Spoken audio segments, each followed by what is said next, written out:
텃밭에서 하는 이야기 6번째로 텃밭 작물 종자 소독과 토양살충제 쉽게 처리하는 방법입니다.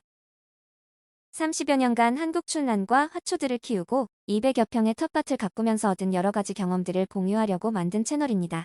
이번 영상은 가을 쪽파 심을 준비를 하면서 쪽파 종근과 마늘 종자 소독에 락스와 식초를 사용하여 좀 쉽고 간단하게 처리하는 방법과 재배기간이 짧은 뿌리 채소와 굳은 식물에는 토양살충제를 사용하면 잔류농약 성분이 남으니까 텃밭에서는 건강한 먹거리 생산을 위해서 하지 않는 것이 좋겠다는 내용입니다. 영상 끝까지 시청하시고 구독과 좋아요도 부탁드릴게요. 쪽파는 이 종구가 큰 게 좋습니다. 큰 게 더 많이 나와요. 이런 작은 것보다는 큰 게 더 좋고요.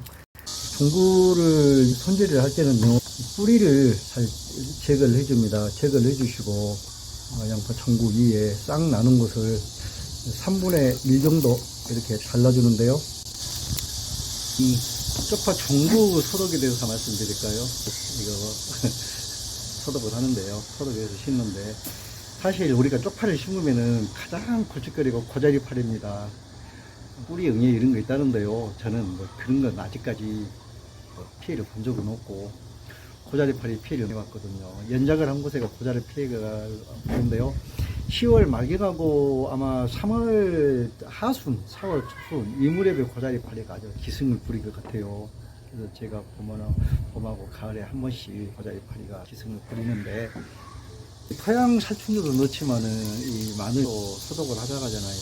그러니까 토양살충제는 그 이제 고자리팔이 같은 충을 죽이는 것이고, 공자를 소독하는 것은 균, 곰팡이나 세균 이걸 소독하는 게 이제 주 목적이거든요. 근데 전 아직까지 이 쪽파 종구를 소독하고 심은 적은 한 번도 없어요. 토양살충제를 한 적도 없습니다.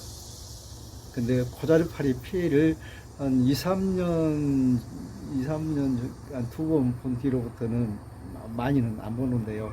그때 고자리팔이 약을 감주를 해줬어요. 분무기로 뿌린 것이 아니고 조로에 대해가지고 땅에다 이렇게 뿌린 걸로 했는데 효과는 있더라고요. 그렇지만 이미 고자리팔이가 온 것은 좀 타격은 받죠. 그래도 나는 굳이 이 종구를 꼭 소독하고 심어야겠다 하신 분들은 이제 소독을 하는데요. 우리 텃밭에서 별로 많이 심지도 않는데 이거 소독하려고 소독약 한 병 사기는 참 낭비고 없고, 그 농약을 나중에 우리 집 안에 보관하기도 그렇고 그래요. 그래서 꼭 그 소독약을 사서 소독을 하지 마시고 집에 있는 것을 이용을 하세요. 식초, 락스 이거 이용해서 소독하면 좋습니다. 저희 이제 에라인들 난초를 한국 출란을 키신 분들은 락스로 소독을 많이 해요. 락스로 특히 그 뿌리 타나 같은 거 오고 그러면은 락스에다가 그냥 담가놔 버립니다. 어떤 사람은 100대 1로 써라 하는데요. 100대 1로 해가지고 한 2시간 담가 놓으면은 아주 말끔하게 소독이 됩니다. 말끔하게. 우리 이 쪽파뿐만이 아니라 집에서 조금 마늘을 좀 텃밭에 심은달지 쪽파를 심은달지 이때는 락스 이용하세요. 괜찮습니다. 락스가 차산 나트륨이 들어있죠. 락스에가 거기에가 이제 물에 들어가면은 염소가스가 증발하고 소금기가 남는데요. 나트륨이 남는데 그것도 한 100대 1로 사용하면은 전혀 뭐 식물에 해가 없다고 저는 생각해요. 저도 많이 썼거든요. 많이 썼는데 그렇게 해를 보지를 않았어요. 또 어떤 분들은 아니 어떻게 사람 먹는 것에다가 청소하는 락스를 쓰냐 하는데요. 아, 락스 청소한 데만 쓰는 건 아닙니다. 공원용 락스하고 식품 첨가제 락스가 있어요. 식약청에서 식품 첨가제로 허가를 내줬습니다. 먹는 식품을 첨가하는 걸로 허가를 내줬어요. 우리가 이 락스로 화장실 청소하고 하는 이것만 봤기 때문에 락스에 대한 부정적인 이미지인데요. 괜찮고요. 저 락스 손절한 거 아닙니다. 제가 많이 써봤더니 그러더라고요. 그래서 쓰시고, 또 식초도 좀 타가지고 잠깐 담가놨다가 심어도 괜찮아요. 그리고 소독약 하지 마시고. 그리고 또 한 가지요. 이걸 심을 때 토양살충제를 하려면은 중간에 섞어서 먹기도 하고 할 건데, 토양살충제를 쓴다고 하면은 좀 먹기가 애매합니다. 먹기가.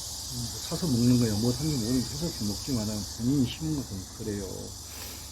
제가 아스파라거스 농장 경습을 지금 계속 다녔는데요. 거기 이제 하우스 소개가 좀그 공벌레, 지면허리가 많아가지고 수확하시려고 하셨어요. 하시는데 금년 1년 수확은 포기를 했습니다. 그때가 5월 말인가 6월경에 했는데 금년 1년 수확을 포기했어요. 왜냐하면은 잔류 농약 성분이 나오거든요. 이제 그분들은 우리 공공급식이나 여기 이제 오라클 푸드에 납품을 하는데 검사하면은 나와버립니다. 그래서 1년 수확을 못해요. 근데 우리 텃밭에 토양살충제를 넣고 이걸 이제 심으면은 안 나오고 있어요? 나옵니다. 나오죠. 그러시니까 본인이 먹을 때는 가능하면 토양살충제 하지 마세요. 제가 보니까 이제 선충 이런 건 좀 제가 문제가 되더라고요. 선충 이런 건 좀 문제가 되는데 땅이 뭐 궁둥이가 있었고 또 고구마를 먹는달지 땅강아지가 좀 파먹는달지 괜찮아요. 괜찮습니다. 그 정도는 감안하시고 자기 먹을 것은 건강 먹거리를 생산하세요. 저는 태양살충제를 안 하기 때문에 이렇게 말씀을 드립니다. 태양살충제 하신 분들은 꼭 해야 된다고 그러더라고요. 선택은 본인들이 알아서 하시면 되겠습니다.